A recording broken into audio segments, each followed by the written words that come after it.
The Labor Department is releasing its weekly jobless numbers this morning, and it's expected to be historic. Analysts say the number of people filing claims for unemployment benefits is likely between 1 and 4 million. The highest the country has seen so far was during the 1982 Depression, when that number reached 695,000. It's going to be another quiet month on the east side of the Red River. Minnesota Governor Tim Walz is calling for a shelter-in-place for the next 2 weeks, starting tomorrow night, to curb the spread of COVID-19. With that, he also said all bars and restaurants will be closed until May 1st. The governor says people sheltering at home is the best way to save lives during the pandemic. It will allow hospitals more time to prepare to treat patients. The Minnesota restrictions will allow people to go out to shop for essential needs, care for family members or pets at another household, see their doctors, and relocate because of an emergency. To learn more about the shelter-at-home order, we have the governor's full statement on our VNL News app. The number of confirmed coronavirus cases in Minnesota jumped to 287, up 25 from Tuesday. 25 patients are in the hospital. There's been 1 death in the state, and in Clay County, the number of positive tests remains at 3. It's now 9 minutes before 7 o'clock. Time for a check of our first alert storm team, and in the middle of all this, we also need to talk about some flood warnings. That's right. The rivers are rising, so we want to be paying attention to what's going on out there as well. And it's the Southern Valley especially where we're focused for those rivers rising. And 2 warnings out there right now, a continuation at the Red River in Fargo and the Wild Rice in Abercrombie. So Southern Valley along the main stem red and at least 1 tributary, seeing those numbers go up. This is the Wild Rice at Abercrombie. You can see that we are in moderate flood stage right now at 12.89 feet, and this is going to rise, especially kicking in tomorrow and into the weekend. We're looking at this climbing to about 16 feet by the time we're getting into Monday. So those numbers going up because our temperatures are going to be soaring. Checking out your Red River at Fargo graph, you can see that's going to start to soar as well because of the warmer temperatures. Currently, of course, at minor flood stage. We hit there this week and we're at 18.93 feet, so not far below 19 feet rather. And this is going to continue to rise into the 20s as we move into the weekend. So watching those rivers right now, we've got that fog out there this morning as well. You can see looking murky on the North Dakota DOT cam in Verona and other places in southeastern North Dakota, especially back over toward that area. That's where we're seeing some of our densest fog. 0 visibility in Oaks, a 1/4 mile in Valley City, and a 1/2 mile in Cooperstown. So that's an area to watch out. Make sure you've got your headlights on, tail lights on, even after the sun rises here in about 20 to 30 minutes or so. And checking out your temperatures, we are below freezing. So there might be some frosty or icy patches out there. 12 degrees in Boston. It's 12 in Thief River Falls. You're going to need that heavier coat or extra layer to start off the day today. 23 in Fargo. And your radar and satellite map is looking pretty good for most. Watching that area up in the north and west. We're kind of getting the tail end of a system that's passing by more to the north of us. And so our northern valley, you could see some flakes today. And as our temperatures rise, turning over to some rain showers in spots. Should be pretty light, but still a nuisance for you. Looking at your temperatures on the rise, the wind turning to the south. We're going to see our numbers climbing above freezing today for Fargo, back to 35, and some spots hitting that 40-degree mark or more in the south and in the west. And now for a look at traffic, here's Devin Fry with the Valley Today's Traffic on the Move.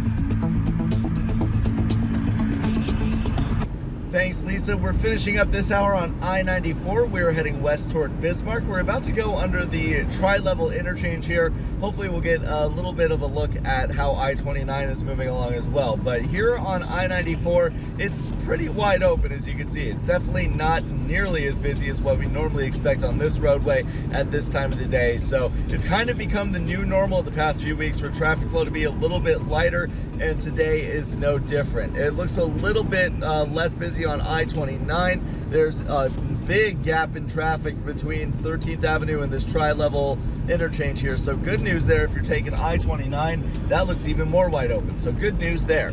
Now, the rising water levels that Lisa was talking about did create one of our 2 only real roadblocks this week.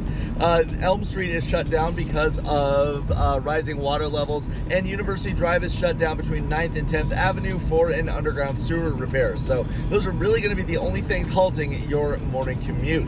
We're going to keep checking out these roadways, but for right now, for your traffic on the move, I'm Devin Fry. It's now 6 minutes before 7. North Dakota will double the amount of COVID-19 tests in the coming days after a jump in cases over the past few days. State officials reported 9 positive tests from Tuesday afternoon to Wednesday afternoon, raising the total number now to 45.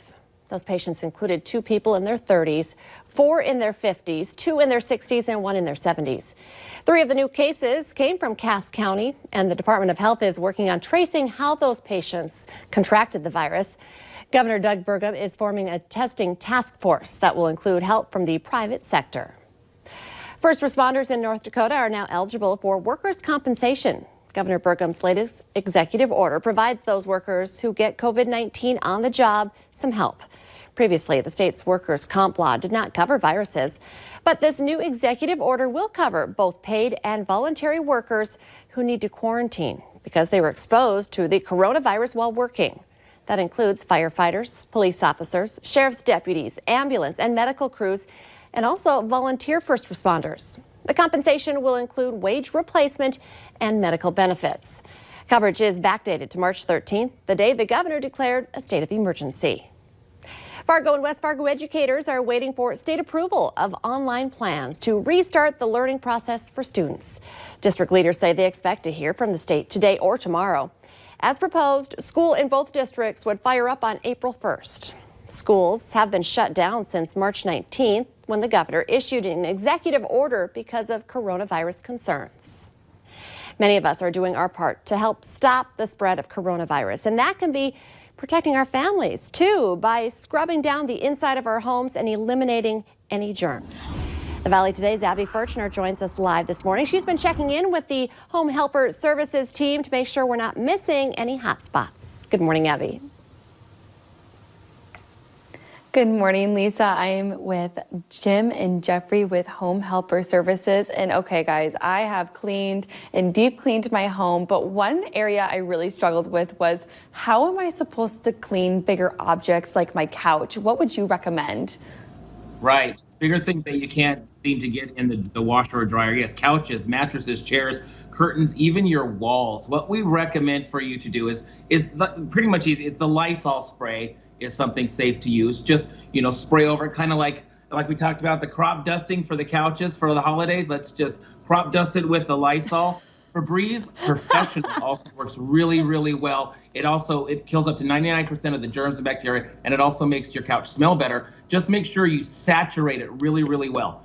For your walls, I would wash them down with Dawn dish soap, and then again with the disinfectant, maybe just spray it right on the wall and wipe it down. Just all the bigger areas that your kids touch, people lay on, people utilize a lot. Yeah, I absolutely love that. And I want to talk about products really quick too, what you can and can't use. I know you mentioned Lysol and even Febreze too. What are some products you maybe should steer away from, or some myths you've been hearing about people using on the internet that just aren't true? Go ahead. Anything like with a high alcohol content, anything over 70% is not going to be effective. So, you can't use Everclear to wipe down your surfaces. You stay away from tea tree oils. Stay away from steam mops. Do not disinfect your floor. Anytime you use a steamer, it has to actually be boiling. So if your steamer doesn't have a boiler unit on it, it's not effective. Exactly. I just think this is so interesting because I cleaned my house and I was like, oh, I did such a good job. And then I talked with you guys and I was like, okay, well, now I need to re-clean it all again because I did not do it properly. So, we'll come so over and show you informative this morning, and we'll have all of, yes, please. And I know too that you guys are offering some stuff up on your website for a 2-hour cleaning, and we'll have that up on our website so people can go and take a look at that. But so informative today. I absolutely loved it. Yeah, some good information, things I didn't realize. Abby Furchner reporting live for us. Thank you. The big 9-0 will be one to remember for one Fargo woman for a lot of reasons. Plans for Grandma Famy's birthday celebration in Fargo were put on hold due to the COVID-19 pandemic, but then this, a surprise party. The birthday gal is living at Edgewood in Fargo, where visitors are not currently allowed.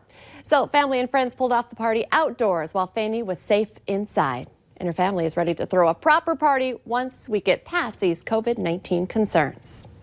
Let's get our answer now to our question of the morning on Facebook. Today's question: for online daters, you're 13% more likely to get a response from someone if you compliment them on this, their tattoos. Remember, the Today Show and CBS This Morning are just about to start, but the Valley Today rolls on. Join us right now for more live up-to-the-minute news and weather on the Fargo CW.